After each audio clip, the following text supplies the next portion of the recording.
for us, but all eyes are now on Thursday. We do have a first alert in effect. We're expecting a couple different rounds of thunderstorms, but each round that's going to show up, kind of an asterisk next to it on if it could produce severe storms or not. So right now we are going with the chance for maybe an isolated tornado. Main concern continues to be strong straight line wind damage with thunderstorms and also maybe some large hailstones up to the size of quarters or larger. So just want to make sure you are staying weather aware Thursday. Make sure you have that cell phone close by in case you do get an alert. You can receive it.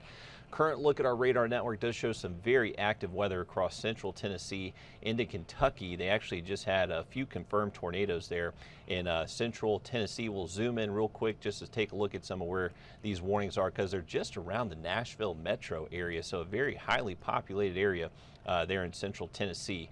That's going to be the complex just traveling down the line and showing up to our doorstep by the time we wake up early tomorrow morning.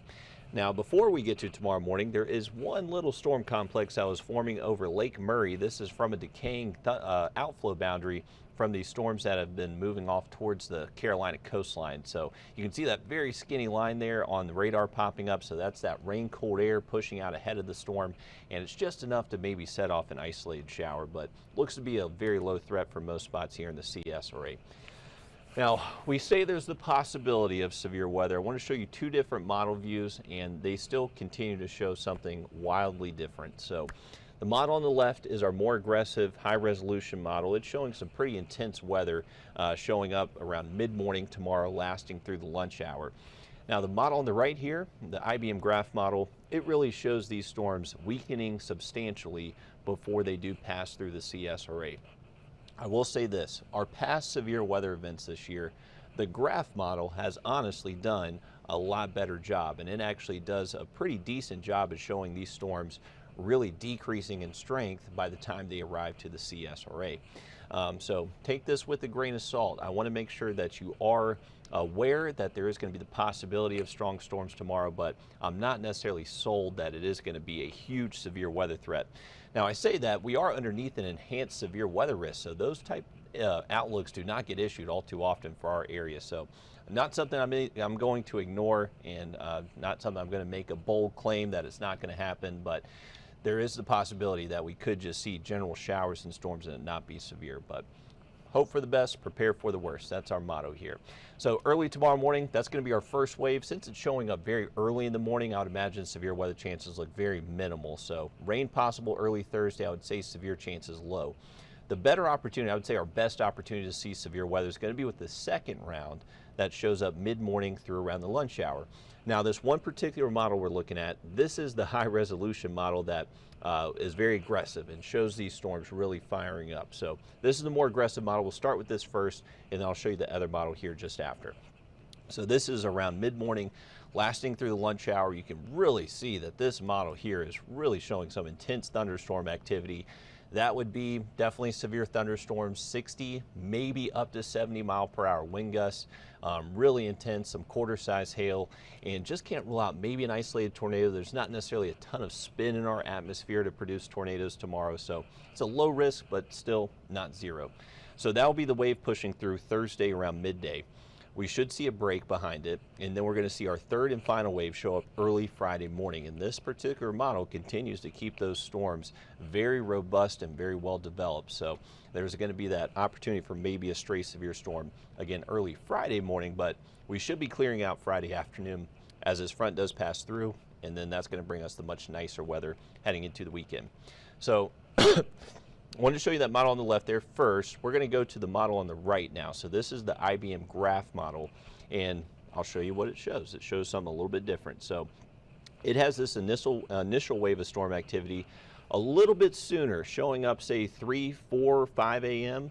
and still not much to it, but then it just kind of it shows up and just kind of steadies thing, and then that second wave shows up even sooner as well. So since the graph model thinks that second stronger wave is going to show up a little bit earlier in the morning, we don't necessarily have enough time to really add energy to our atmosphere, and that would keep the severe weather threat lower. So I kind of like how this is materializing those storms. It still shows that storms will be possible around the same similar time frame. It just shows them on a much weaker level because the thing is, these storms are going to cross over the Appalachian Mountains.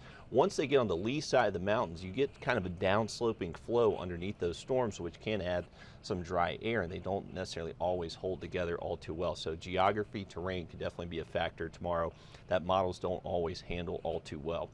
Once we get into our afternoon behind that system, kind of the same concept. That wave pushes through, then we do look mostly dry kind of late into the day Thursday before another opportunity for early Friday morning storms does show up.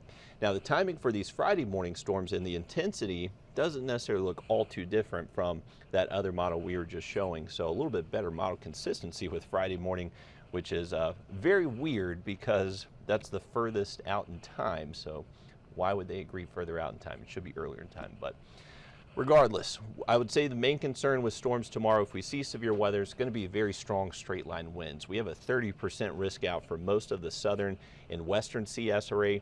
I will say we do not see these type of severe weather outlooks issued all too often. We maybe get a handful of them throughout the year, if that. So definitely something to pay attention to out there Thursday with storms. The hail risk is also going to be there, about a 15% risk, so can't rule out some quarter-size hailstones. Luckily, the tornadic threat is low. It's still not zero, though. It's about a 2% risk for most of the CSRA.